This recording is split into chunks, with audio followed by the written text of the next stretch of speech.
Vacha, the speculative view that the world is eternal, is a thicket of views, a wilderness of views, a contortion of views, a vacillation of views, a fetter of views.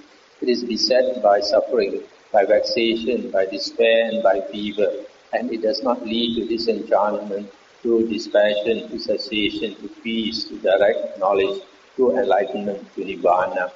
The speculative view that the world is not eternal, that the world is finite, that the world is infinite, etc. Then after that, the Tathagata neither exists nor does not exist. It's a thicket of views, a wilderness of views, a contortion of views, a vacillation of views, a fetter of views. It is beset by suffering, by vexation, by despair and by fever, and it does not lead to disenchantment, to dispassion, to cessation, to peace, to direct knowledge, to enlightenment, to nirvana. Seeing this danger, I do not take up any of these speculative views. Then does Master Gotama hold any speculative view at all? Vacha, speculative view is something that the Tathagata has put away. For the Tathagata, Vacha, has seen this. Such is material form or body, such its origin, such its disappearance, such is feeling, such its origin, such its disappearance, such is perception, such its origin, such its disappearance, such is volition, such its origin, such its disappearance, such is consciousness, such its origin, such its disappearance.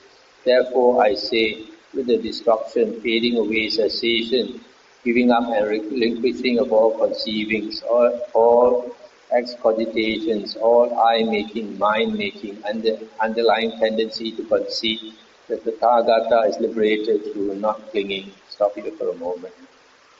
So the Buddha says that he has seen and understood the five aggregates, body, feeling, perception, volition and consciousness. And these five aggregates are basically body and mind, which we take to be I or mind, or myself. So the Buddha says that he has understood the five aggregates and he has relinquished all conceivings, all thinking, all excogitations, and all I-making and mind-making, and the tendency to conceit, mana, conceit. So the Buddha, because he does not have a self, he does not have views. Basically a person, because we have this conceit, we have this feeling that I exist, I am, it's because of that, and we have a lot of views.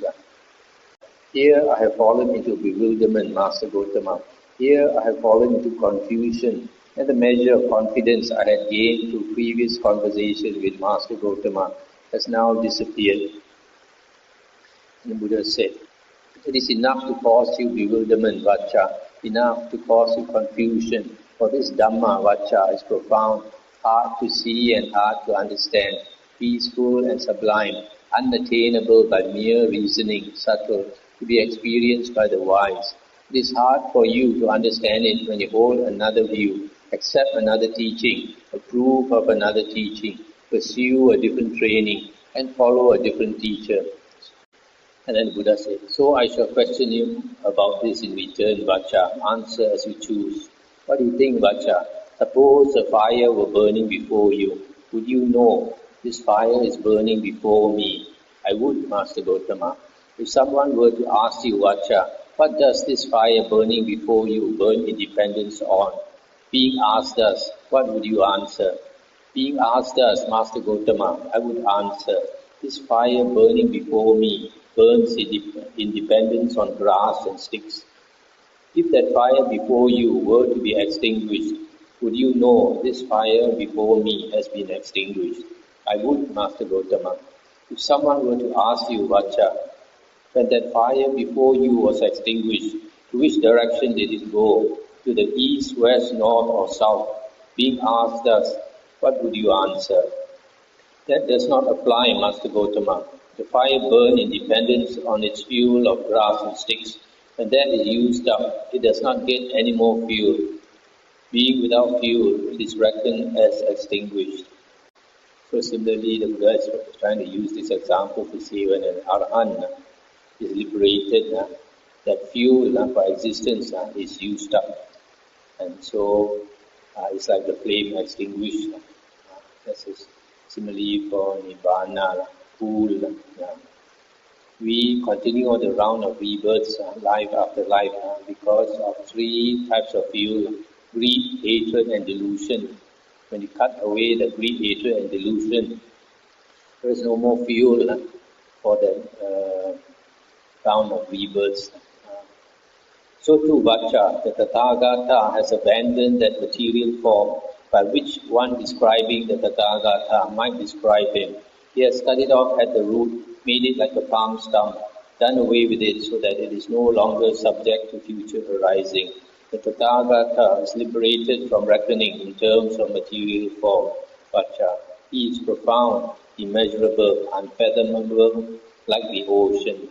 The Tathagata has abandoned that feeling by which one describing the Tathagata might describe him. Similarly, he has abandoned that perception, volition, consciousness by which one describing the Tathagata might describe him.